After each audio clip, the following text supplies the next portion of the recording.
If you grew up in the early to mid-2010s in North America, you probably remember a book series by the name of Middle School, written by James Patterson, who has also written many other books that I never cared about. Wait, he collaborated with Bill Clinton? No, that's not a joke. He actually did. That's crazy.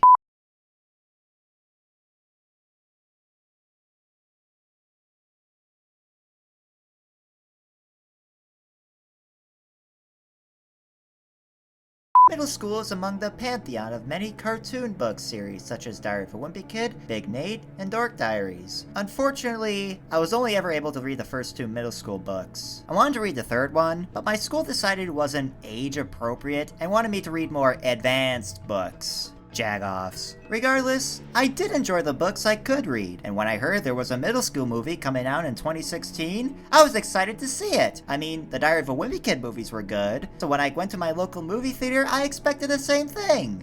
Only, I didn't like it. Like, I don't know if it was because I went through a Mr. Enter phase where I would weirdly criticize things that didn't really deserve it, but I didn't like it. That being said, 9 years have passed, so maybe this film will be good now? Well, before we move on, I just want to say that I have read the first book ahead of time, as that's what the film is based off of. Alright, now that I've said that, let's... I am not ready to talk about this.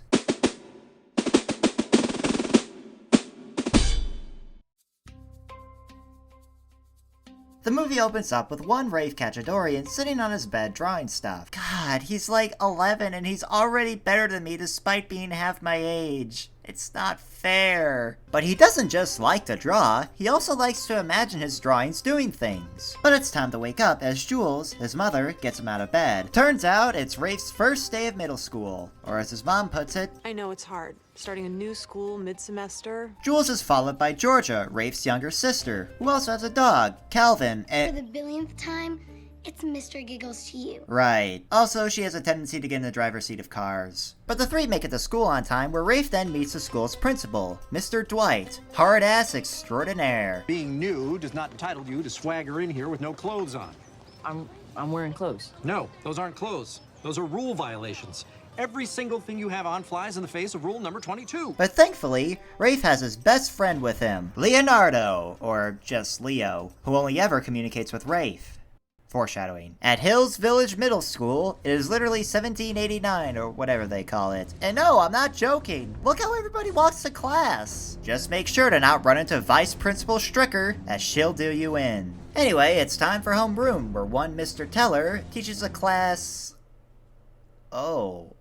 Well, that didn't age well, did it? Here, Rafe comes face to face with a school bully, Miller the Killer. After we get an animated sequence involving Miller, Rafe gets to hear some student council speeches, and he especially likes a speech by one Jeannie Galetta, who talks about funding the arts and supporting creativity and letting Rafe succumb to his hormones. Look at that, we're out of time. Sorry, Miss Galetta. As you might be able to tell, Rafe doesn't really like Principal Dwight, who is much more concerned about the baseline assessment of academic readiness, or BLAR.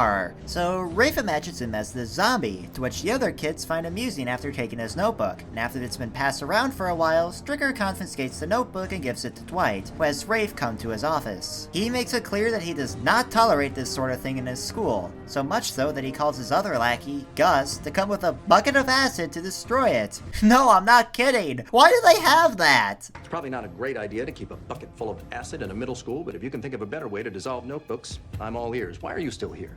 Rafe pleads with Dwight not to destroy his notebook, but that doesn't work, and all of the creations Rafe's drawn over the years meet their untimely end. Your new principal sucks! Don't forget to draw me on the other side, Rafe! A broken Rafe then goes home. Only this time, Carl, his stepdad, takes him there. The kids call him Bear, because like a bear, he's a big, scary, abusive monster with a penchant for both the expensive and tacky. At home, Leo has Rafe open a few things he left him, in which Rafe only opens the present, a new notebook, as Leo tells him not to open the card. More foreshadowing. Later, Leo gets the idea to destroy every rule in the code of conduct as revenge for Dwight destroying Rafe's old notebook. Rafe is hesitant at first given his track record, but he later accepts it. And thus, Operation Rules Aren't For Everyone, or Rafe, is go. Except, he doesn't really break the rules, rather he just pulls off these elaborate pranks. Like, how do you do that? Obviously, Dwight, being the hard ass he is, doesn't approve of this, and vows to find the culprit behind the vandalism. We then get a scene where Bear takes the kids to Dave & Buster's, where I've never been. Nothing really happens except Bear swooning over a waitress with an animated segment to go with it. Oh, honey. I got your honey right here. All right. But Rafe and Leo find out that after the incident, Bear left his credit card number on a napkin, which means Operation Rafe finally has a budget, as if we didn't already know that. With these new pranks, he begins to form new alliances, with these allies spreading the new Banksy's message across social media. Gotta get that internet clout, you know what I'm saying? Dwight and Stricker have also taken notice, as they see that grades are down. After a scene where Rafe and Jeannie finally meet, and Rafe draws something for homeroom, Rafe reveals to Mr. Teller that he is dealing with the loss of his dead brother, who seems to be influencing what he is doing. Again, more foreshadowing. Later at a fancy Italian restaurant, the kids give their mom some gifts, and later, Bear gives Jules his gift. Oh. Carl. And so she accepts, which means that Bear is also moving in, with a new animated segment to boot. But it gets worse for Rafe. After an incident with a trophy case turned aquarium, What the? Fish? Dwight has reached his breaking point. New rules are to be implemented to the detriment of Rafe and everyone else. But not only that, while looking at practice test scores, he realizes that Mr. Teller's homeroom has the worst scores of them all. But if he were to get rid of the scores... Oh, look at that. Wow.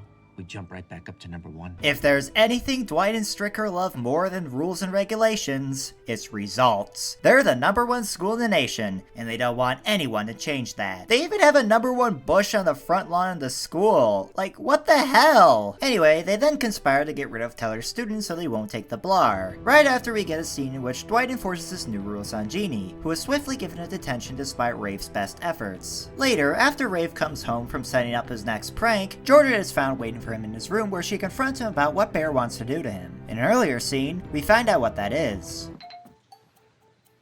Phone lady, find military schools for kids you don't like.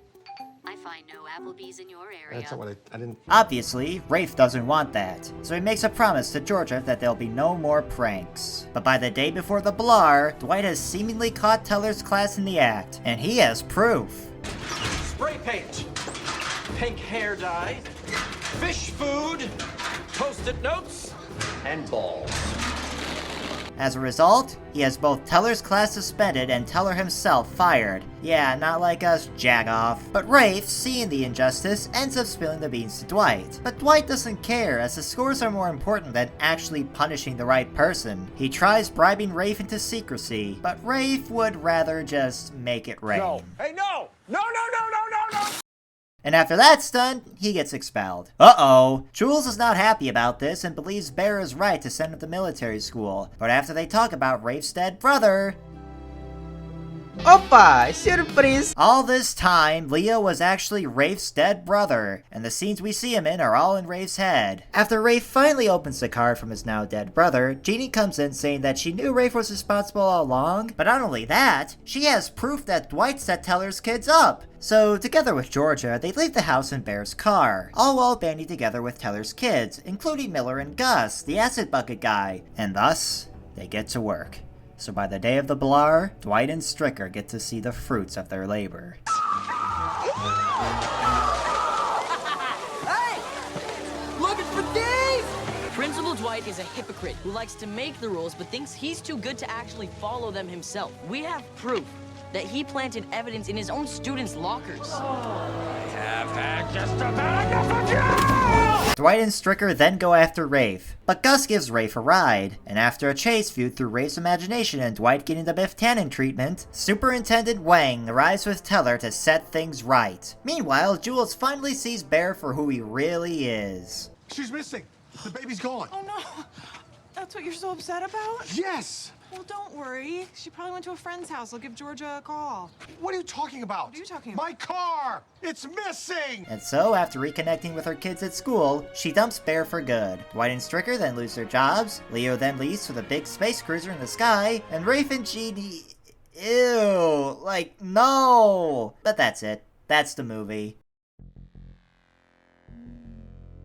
Okay, first off, the DVD doesn't even have a menu. All of the other things on DVD I've talked about have them. Yet, when I play the middle school disc, it goes straight to the film. Why? There is other stuff on the disc, so why can't I access them normally? Second, it's so dated. Like, the references the movie makes are just... well... To the Drake and Future mixtape last night. Just hurry up, all right? Game of Thrones starts in...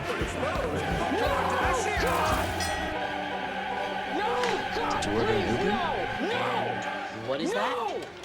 A VHS tape. Okay, that last one wasn't part of the problem. It just made me feel old. Like, what do you mean you don't know what a VHS tape is? I know what a VHS tape is! Third, nearly every single character sucks. No, really. Almost everyone is an asshole with a tendency to bicker. And they're not enjoyable assholes either. On the menu for today, we have a farro basil salad with tomato coulis. You know, Georgia and I would be completely fine if you just made us like a bologna sandwich. I'm a sous chef, not a chemical engineer. With the exception of one. Principal Dwight. It's Stricker too, but she's just an extension of Dwight, so she doesn't really count. I'd like to describe Principal Dwight as a mix between two characters I talked about in the last video. Charles Hatton and Clay Darris. Give Dwight the personality of Charles with the insane commitment to work as Clay. Then you lobotomize him so he doesn't have any more reason, and then you have Dwight. Not only is he absolutely insane, he also has some of the best lines too. Although, gymnasium comes in handy. Oh my God. That could have been me.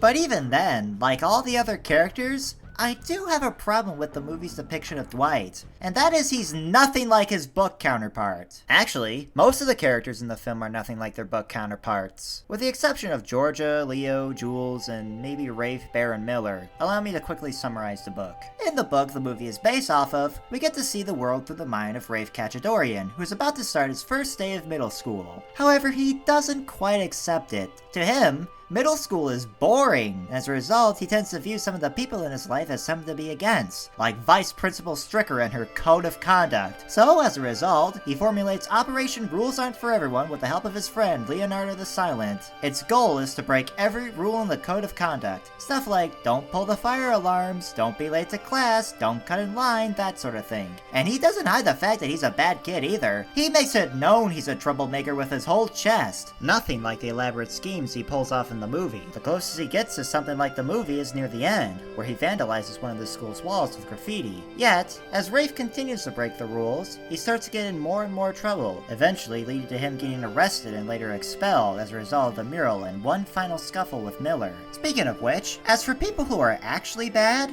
there's really only two. Miller the Killer and Bear, who in the books is arguably a lot worse. In the books, Bear, who gets his name because he's a fan of the Bears, is your typical deadbeat dad who sleeps all day, and any attempt at changing this status quo will lead to him yelling at you. He also has a shaky relationship with Jules, who has to work double shifts because heaven forbid he actually go out and get a job himself. Jules tries to make this relationship work until Bear finds out about Operation Rafe. As a result, he quite literally shoves her to the pavement, with him getting arrested as a result. Yeesh. Seriously, looking at this picture for the first time since forever gave me whiplash. Like that's sure to leave an impact on your kid. Jules, meanwhile, is the put upon yet means well mom. She tries the hardest to make sure her children, including Rafe, are okay. While she doesn't condone Rafe's antisocial behavior, she also understands that he's going through a lot in his life. She understands that Rafe just needs the right place to showcase his creativity, as she herself also used to draw a lot. So much so, it's the reason why she named her kids as she did. Rafe, for example, is named after Raphael, the Renaissance painter. Two other characters I like to bring up are the book's version of Jeannie Galetta and Mrs. Donatello, Rafe's English teacher and the one who runs after-school detention. Jeannie Galetta is, like in the movie, Rafe's love interest, although in the books, she doesn't subscribe to Rafe's ideology, and as Rafe spoils early in the book, they never get together. Jeannie, however, is sympathetic to Rafe and acts sort of like a second mother figure to him, helping him out with his homework and such. Miss Donatello is more of the same. While Rafe doesn't like her initially, her being the face of detention, over time, Miss Donatello slowly grows to appreciate Rafe, seeing a lot of potential in a clearly troubled boy. While she isn't in the movie, her equivalent will have to be Mr. Teller, which, yeah, what a downgrade. What? Where? But wait! What about Dwight?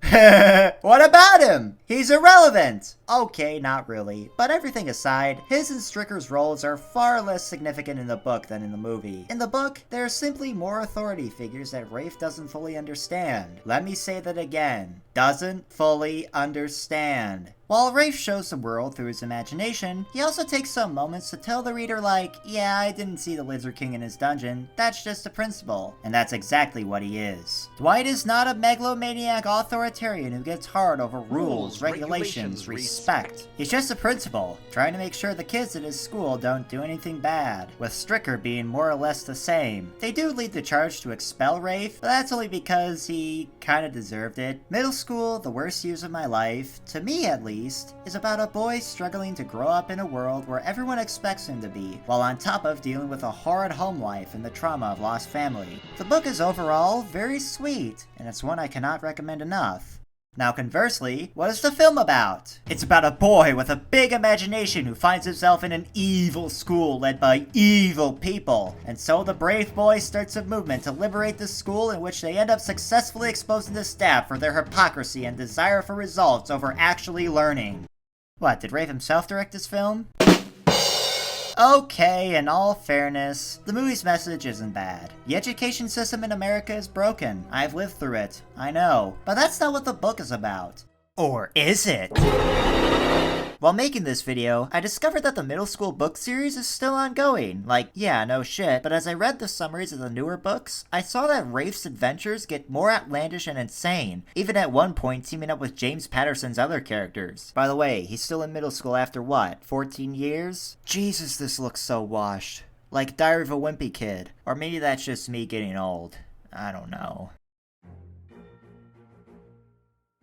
I was originally going to say near the end that while the movie isn't all that bad, it wasn't a middle school movie. But I guess that might have been James Patterson's intent all along. In that case, good for him. I'm glad he had fun working on the film. By the way, did you know he appears in the film as a cameo? Hello, I'm James, the manager. Hi. Can we just keep it down a lot? Oh. This is not Chuck E. Cheese. Cool stuff. As for everyone else, it seems like all the people working on the film had fun working on it as well. All of them also seem like very good people, so it's nice to know this whole cast got together to work on a project they all enjoyed together. Because that's all that matters, right? James Patterson seems like he wanted everyone to have a fun time with the middle school books. So maybe that's what the movie is really about. Fun. And nothing less. Well, I've been Novaya, and I'm very tired. I'm going to bed. Oh, Novaya! Sorry I'm late. I hope you understand. No, don't worry. The video's all done anyway. You finished the video already? Yep. See you tomorrow, Thomas. Good night. But...